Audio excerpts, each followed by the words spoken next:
Racing on Thursday takes place out at the Vaal. 8 races on the program, and we are racing on the classic track. And race number 1 will be the start of the exotics. That is at 12:35. The bipod will get underway with the work riders maiden plate over the 1,000 meter trip. Joining me on the line is Alistair Cohn. And Alistair, how are you doing? Yeah, good, thanks, Raheel.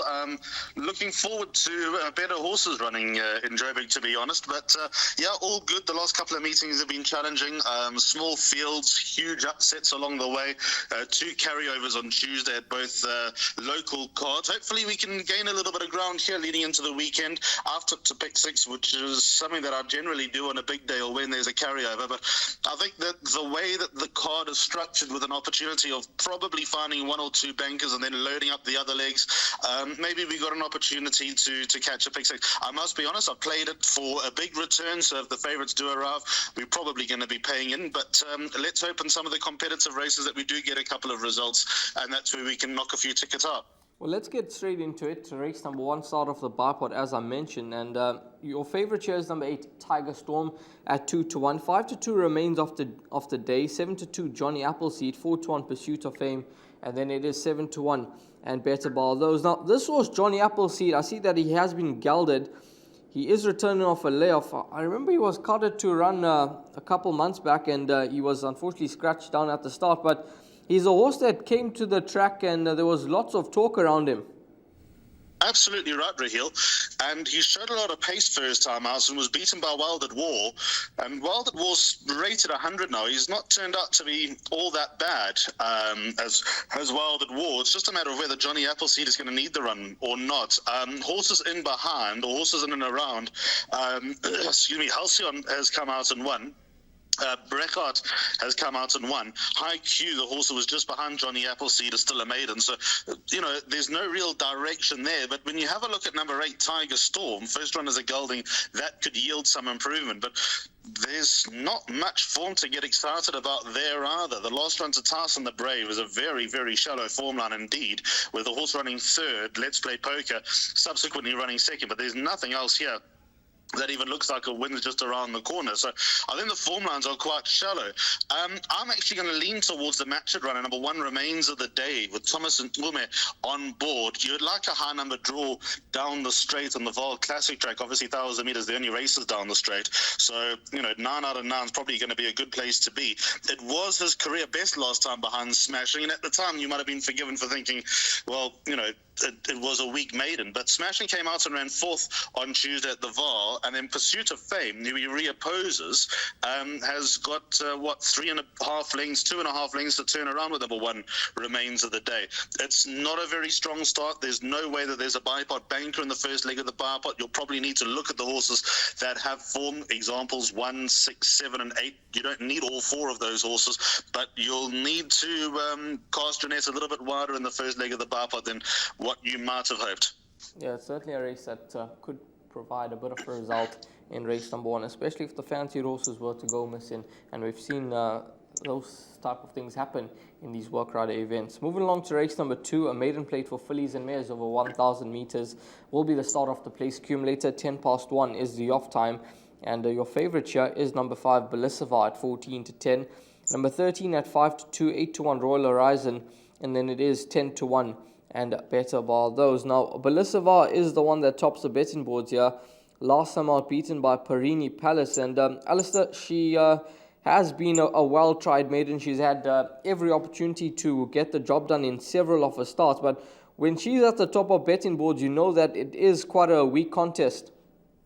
Exactly right. I mean, Raheel, this is not my style to recommend a non-start maiden that's just turned 3, that's running weak races, that hasn't won yet, and now all of a sudden she's 14-10, and we're looking in her direction for a little bit of help. But I honestly think she's found the right place here to just about win.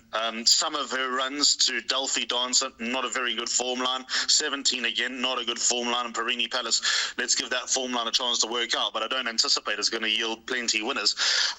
But there's nothing to get excited about here in terms of exposed form. The horses that are getting beaten double figures that are coming out and running here. Why are they all of a sudden going to push a horse that's run half a length and a length behind all the way down to the wire? So I think number 5, Belissava, is a justified favourite. probably going to win the race. But I think there's a little bit of value around a horse here, number 6, Future Date. Future Date last time ran last, beaten by Mother City. But the horse that finished just in front of Future Date, Vulcanite, has come out and won for what it's worth. Again, not a very pleasing form, or it's not a pleasing run to be said. Even the penultimate start, Smashing came out and won. It's at least they're winners from that form now. That's the point I'm trying to make. So they're on 12-1, maybe number 6, Future Date. If you need backup for number 5, Belisivar could be the backup. If you're looking for a horse for swingers, trifectas, and quartets, it could be number 6, Future Date. If there is any support for number 13, In Desire, then respect that. It won't take much for her to win first time out.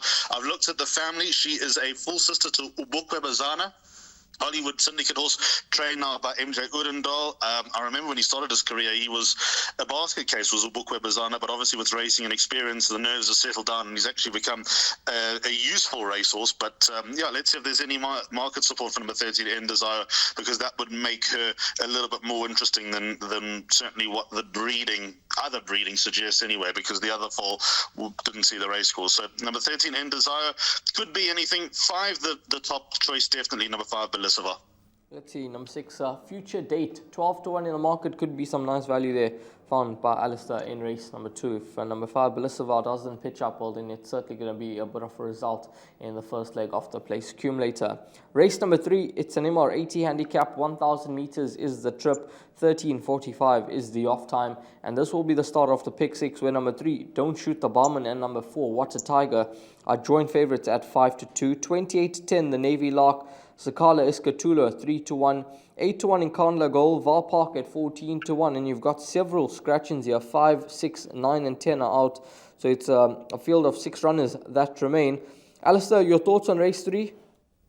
I have no thoughts. Grant Maroon's kept the race alive, and the only one who's got racing for him is number 2, Vaal Park, who I must confess I prefer others, although he's run with a lot stronger, but he's just not good enough to run with that stronger. With Muzi on board, maybe there's sounds of life. This is a field race in the pick 6, and there was 6 runners. You know, you wouldn't want to multiply the perm by 6, but there's very little direction here. What's to say that number 8, the Navy Lark, can't repeat? Jaap Visser's got his horses running better than ever since coming back to Joburg. Runs off a penalty after winning a week earlier, carries 59.5, obviously minus the 2.5 from Cred Mayhew, who's riding extremely well. Merit rating hyped up £6 to 79, but at least he's in form, at least he's confident, and maybe he can back it up just a week later. I mean, we know that there are no scratches on him, coming out of a win. When you have a look at What a Tiger, who we cannot judge on that last run, because as you can see, that was the exception, not the norm. Don't Shoot the Barman's got him stone cold on that last run to Kinshasa, but like I said, what happened to What a Tiger? Why did he run so badly? The vet found nothing. Can he come back 16 days later and put that run behind him? If you go to the penultimate start, What a Tiger's got Don't Shoot the Barman absolutely stone cold. So again, there's no direction from that perspective. Maybe number 2, Vaal Park, is the right one. Maybe Grant Maroon's onto something. The more I'm talking about it, the more of a chance I'm giving him. My top choice here would be number 8, the Navy Lark, just because of the fact that there are no question marks against him, certainly over the last month or so, but it's a field race if ever I've seen one. Yeah, I think it is a jockey strike with number 2, Vaal Park. You get Muzieni in the irons, and I think he's leading the championship at present is Muzi, so perhaps he could get something out of number 2, Vaal Park, at 14-1 in the market. And, well, if you like Alistair, field race in the first leg of the pick 6. Next up, race number 4, Pinnacle Stakes, Fillies and Mares, 1,450 meters is the distance, and the 4th race will be the start of Jackpot 1. Number 5, Miss Hannigan, is the favourite at 18-10. 28-10, Give Me a Shot, 7-2, Soldier's Eye, 9-2, Call Me When You Need Me, Batula at 6-1, and then Wings Within Me at 10-1, scratch number 3, Chrome Tourmaline. Now, Alistair, race number 4, I see you like the look of number 5, Miss Hannigan. Yeah, I'm going to go with her here. Heel tall one's going to be such an advantage as well. Try your mile for the second time in her life last time. I thought that a mile would always stretch her, but clearly not. But I'm still of the opinion that around this type of middle distance is pretty much her game. She finished in front of Soldier's Eye, and crucially Give Me a Shot, who's easily the best performed, highest rated and best horse in the race. But with 1.5 kilos a disadvantage. I still don't see Give Me a Shot and Soldier's Eye turning that deficit around unless blinkers make a rapid improvement to number 4, Soldier's Eye. She's worn blinkers before though and ran no sort of race.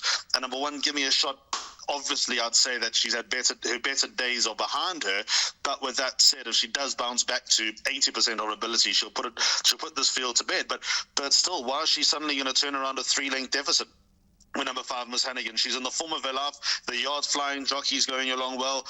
Bling 3 from 4 in the Storch of Canford Cliffs, and she might be underappreciated by the handicapper of a 97, having won a Pinnacle last time when she was also poorly weighted. Key Element came out and won, the horse who she beat off a very lightweight, yes, but Key Element beat a much better field than what Miss Hannigan's running against. I think it all points to her. She's the first of the bankers on this card, and let's hope she arrives. I know that there'll be a lot of supporters coming from the connections with number 5, Miss Hannigan. Don't have any hope with number 6, Batula, who there was support for her last time out when returning off arrest, and I think now she's going over a much more favorable trip, and she's got a nice weight of 54 to carry. She's got demons in the starting stalls, Raheel, which obviously looked like they were ironed out last time out. I know she's run with a lot stronger. She ran with the best of her generation. I'm of the opinion that she might be one race away from being at her absolute best, but it was good to see her on the up last time. What worries me about that form, as I highlighted on the Tuesday card, is that Happy Mo finished in front of her. Happy Mo's not a 1,200-metre horse. I think Chasing Happiness ran well below herself in that race, and I think that flattered all the horses around her. I think Batula might be one run away. I'd love to get to Pettigrew now and ask him, because he'll tell me a lot of things. But my opinion, she'll need one more until you see the best of her.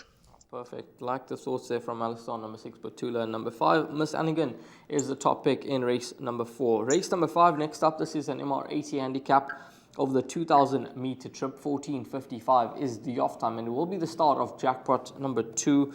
Fixed odds betting market favorite for race 5 is number 6, Diesel Shadow at 7-2. 4-1, number 3, Claw Battle of Barberton at 9-2.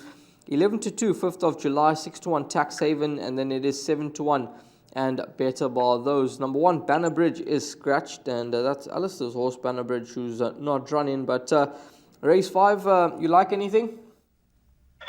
I've got 4 horses in my pick 6. They are 2, 5, 6, and 8. In order of preference, I'm going with number 6, Diesel Shadow, who beat our nemesis Majestic Touch last time. But the third horse, Stunny Player, came out and won. Gavin Lorena, Erica Vernonese have had a good thing going for years. That's been well documented.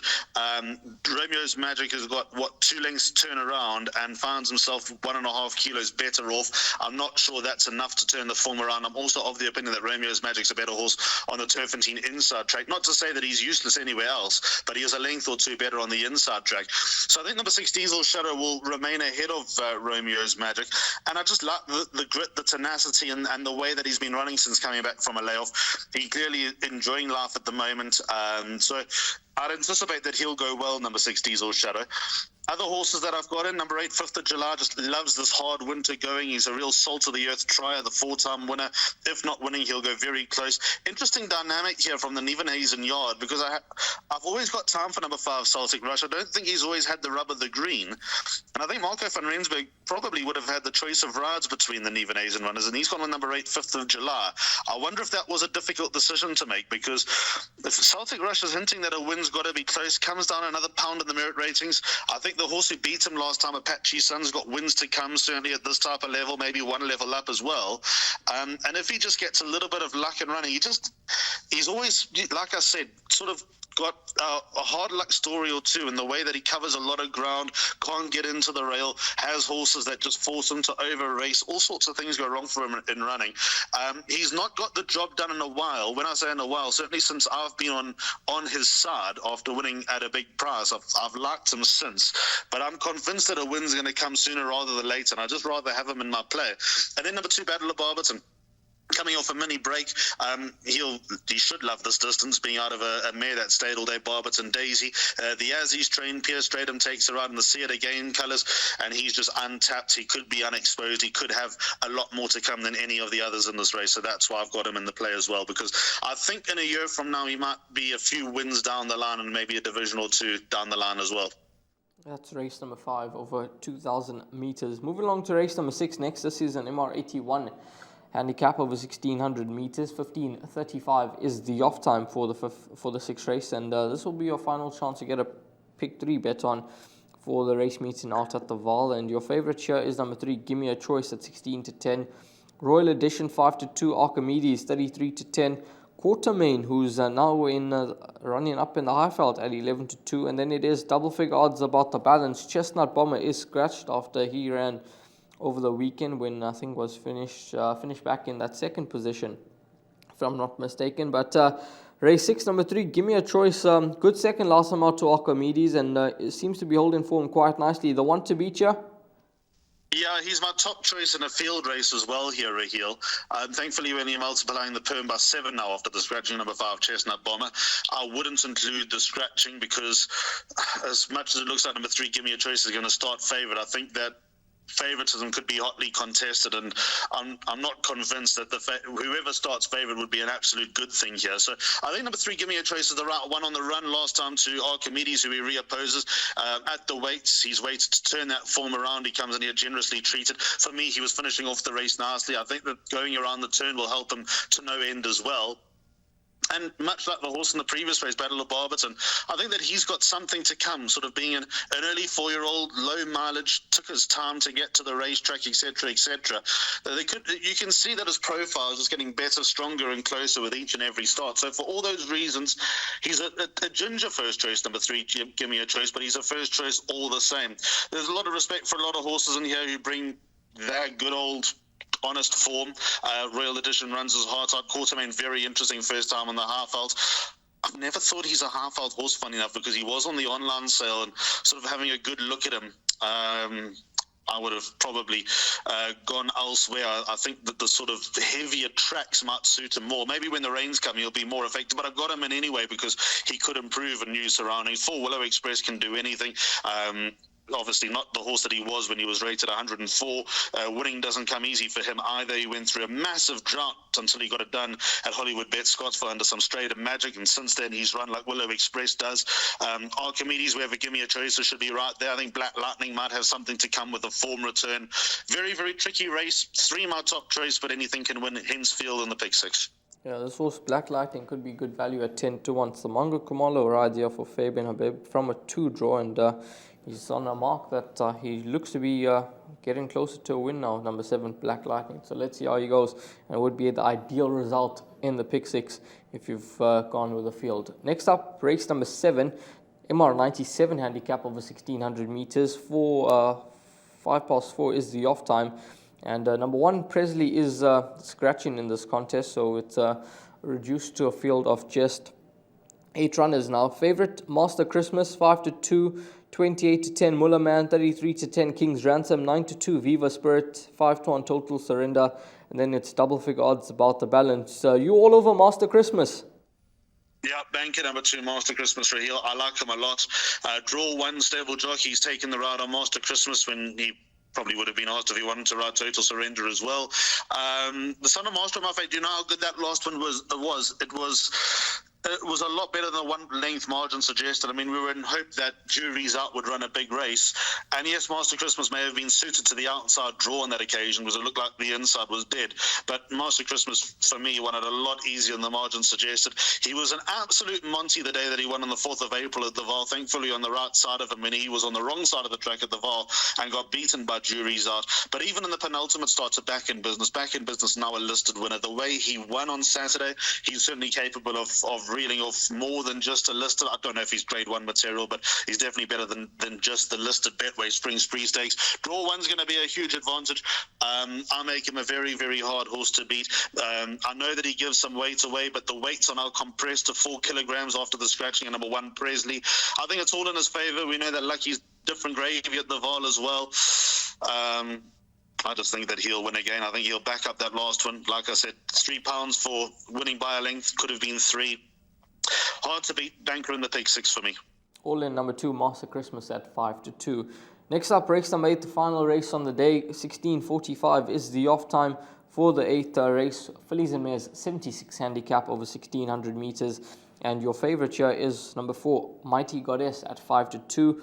3-1 Across the Pond, 7-2 Princess Ilaria, 5-1 Do It With Diamonds, and then it is 6-1 and Better Bar those. Race number 8, what's your thoughts? Well, field again. Another race that I've gone field in the pick 6. If we get this far, I'll be sitting back and shouting home something here at double figures. But all in all, I think number 4, Mighty Goddess, the fact that there's been early support for her, that does not surprise me. She ran her heart out last time. That's just because what she does.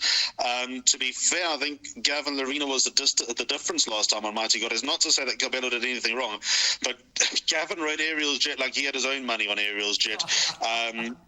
So I think Gavin really made sure, and also he was sort of shifting ground over the closing stage, just making life hard for Mighty Goddess. And I think that she'll get her reward sooner rather than later. So she's got to be in with a chance, but there's heaps of horses here that you've got to respect. I think number 5, Across the Pond, is probably a little bit underappreciated. Muzi Yenny takes her out for St. John Grey. They've suddenly got such a good thing going. The Daughter of Bezrin is sort of one of those flag bearers that's going through the divisions, doing everything well at the moment, acquitting herself at this type of level against older horses. She's got something about her. Just a little bit of a heads up from the yard. Number 1, Darling Harbour, is going to run a nice race. She's doing very well at home. She might be a little bit better over further than a mile. Craig Zaki takes her out for Candace. Last time she had the worst of the draw. She was dropped out. She made up more ground than what it looks like. Optimistic that she'll be in the first 3, but under no illusions that she's got numbers 4 and 5 and possibly even number 3 to beat.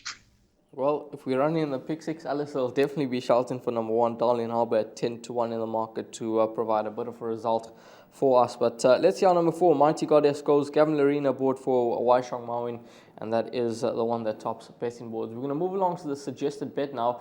And as Alistair touched on at the beginning of the show, he's gone for a pick 6. And Alistair, take it away with a pick 6. Well, it's not as expensive as what it might look with 3 fields and 2 bankers. Obviously, with the fields being cut down with all the scratchings, we've taken advantage of that. Like I said, we're hoping for a few results, which is certainly not beyond the realms of possibility. First leg gone field. It's now a field of 6, but banker 5 in the second leg, which of course is Miss Hannigan. Then got 4 horses, 2, 5, 6 and 8 in leg 3, which is race 5. Those are Battle of Barberton, Celtic Rush, Diesel Shadow, and 5th of July by field in race 6, which is the 4th leg by banker 2, Master Christmas, by field in the finale, a field of 8. So multiply that term out by 8, and hopefully it's the day that the sun shines on you. Yeah, hopefully all things go according to plan. Alistair, thanks very much. Have a wonderful week ahead, and look forward to chatting to you for the card of, I think it is next week, if I'm not mistaken. Yeah, we got racing on Saturday on the Halfvelds at Turventine doubleheader with the Western Cape Small Fields again on Saturday in Joburg. But yeah, we'll have a good look at that, and hopefully the ball gets rolling, and when the grass turns green, when the big horses are all out, when the feature races are happening, and when the crowds are flocking to the races, that we're all having a good time and got a little bit of extra money in the wallet. Absolutely. Thanks very much to Alistair Cohen. All the best with racing on Thursday out at the Vaal. Hopefully you manage to find a few winners along the way.